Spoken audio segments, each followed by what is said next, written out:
Bismillahirrahmanirrahim. Assalamualaikum warahmatullahi wabarakatuh. Alhamdulillah, assalatu wassalamu ala rasulillah wa ala alihi wa sahbihi wa mawalah wa ba'd. Pak Samiran, sekeluarga yang sama-sama kita hormati, kawan-kawan jamaah perwiritan RT 01 RW 16, yang mudah-mudahan kita semua dirahmati, diberkahi oleh Allah Subhanahu wa taala. Amin. Amin Allahumma amin. Siapa yang tidak hadir? Pak Ijaz ada? Pak Ijaz ada. Joni, Pak Joni ada. Bang Ahmad ke Jambi, dia sudah nelpon izin malam ini tidak bisa hadir karena ada acara keluarga di Jambi. Nah, kemudian Pak Samad boleh. Terima kasih juga kepada Pak Sadan, jauh-jauh datang juga. Alhamdulillah. Alhamdulillah.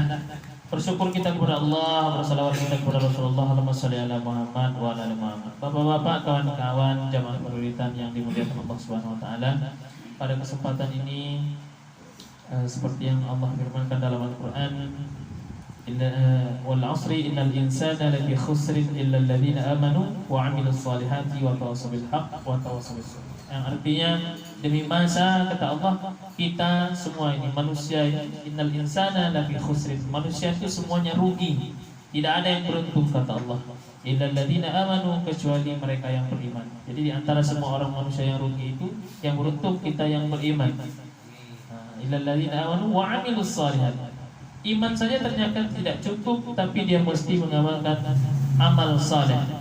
Wa tawassaw bil haqq, saling menasihati pada kebenaran. Wa tawassaw bis sabr, saling menasihati pada kesabaran. Pada kesempatan ini saya ingin sampaikan satu tema, yakni alamatus sa'adah, tanda orang bahagia. Apa sih tanda orang bahagia itu? Dalam Al-Quran Allah jelaskan, wa minhum may yaqulu rabbana atina fid dunya hasanah wa fil akhirati hasanah wa qina adzabannar. Jadi orang-orang dahulu dan orang hari ini ternyata berdoa minta kebahagiaan hidup di dunia, bahagia hidup di akhirat. Apa itu tolak ukur orang hidupnya bahagia? Apakah mesti punya istri? Apakah mesti punya rumah? Apakah mesti punya mobil? Apakah mesti punya kebun? Tolak ukur orang itu bahagia? Ternyata tidak. Orang itu mempunyai cara kebahagiaan masing-masing. Orang punya mencari kebahagiaan itu dengan cara dia masing-masing. Tapi menurut para ulama, kebahagiaan itu ada 4 tandanya.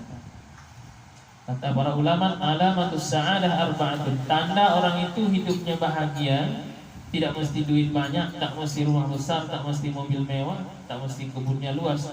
Tapi ternyata tanda bahagia itu menurut para ulama, alamatus sa'adah arba'atun. Tanda orang itu bahagia itu adalah 4 hal. Yang pertama, dzikrul dzunubil maudiyah. Orang yang bahagia itu adalah orang yang selalu dzikrul dzunubil maudiyah, selalu mengingat dosa-dosa yang telah ia lakukan. Oh, ternyata saya pernah mendengki kepada si fulan. Ternyata saya pernah jahil pada si fulan. Ternyata saya pernah melakukan dosa dan maksiat, menzalimi diri saya sendiri, bermaksiat kepada Allah.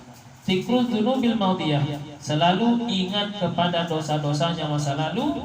Maka makna yang diinginkan dari kalimat ini adalah supaya kita itu selalu bertaubat. Ingat selalu dosa-dosa kita, dan itu menggiring kita kepada satu hal yang disebut dengan taubat. Seraya kita menyesal telah melakukan kesalahan, kemaksiatan dan dosa. Ingat selalu dosa kita, maka kita termasuk orang yang bahagia. Yang kedua, menurut para ulama, tanda orang itu bahagia adalah wanisyan al-hasanatil maudiyah. Orang yang selalu melupakan kebaikan-kebaikannya yang pernah ia perbuat. Ini mengajarkan kepada kita untuk ikhlas. Oh, saya dulu pernah menolong Pak Sadan, saya pernah menolong Pak Nasrul, saya pernah. Lupakan itu. Jadi seolah-olah kita tak pernah berbuat baik dengan orang lain, karena kebaikan-kebaikan itu tak perlu kita ingat, supaya jangan kita rusak pahala-pahala kebaikan kita itu dengan mengingat-ingatnya, timbul sifat ria dan sebagainya. Jadi kebaikan sebesar apapun yang pernah kita lakukan pada orang lain, maka hendaklah dilupakan agar ada timbul keikhlasan dalam hati kita. Kemudian tanda kebahagiaan yang ketiga menurut para ulama adalah wa nazruhu ila man fawqihi fit akhirah. Selalu melihat ke atas dalam urusan akhirat. Si fulan gajinya hanya sekian, tapi sedekahnya banyak.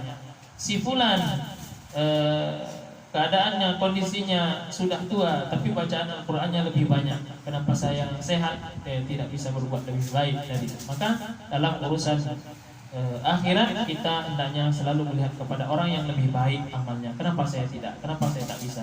Kenapa orang lain bisa bersedekah? Kenapa saya tidak? Kenapa orang itu selalu berucap kata-kata yang baik? Kenapa saya tidak? Maka selalu melihat ke atas dalam urusan akhirat. Kemudian tanda orang bahagia yang keempat menurut para ulama adalah selalu melihat wa nazru ila man dunihi fid dunya. Selalu melihat ke bawah dalam urusan dunia. Dalam urusan dunia kita harus melihat ke bawah. Ini menjadikan kita supaya orang pandai bersyukur.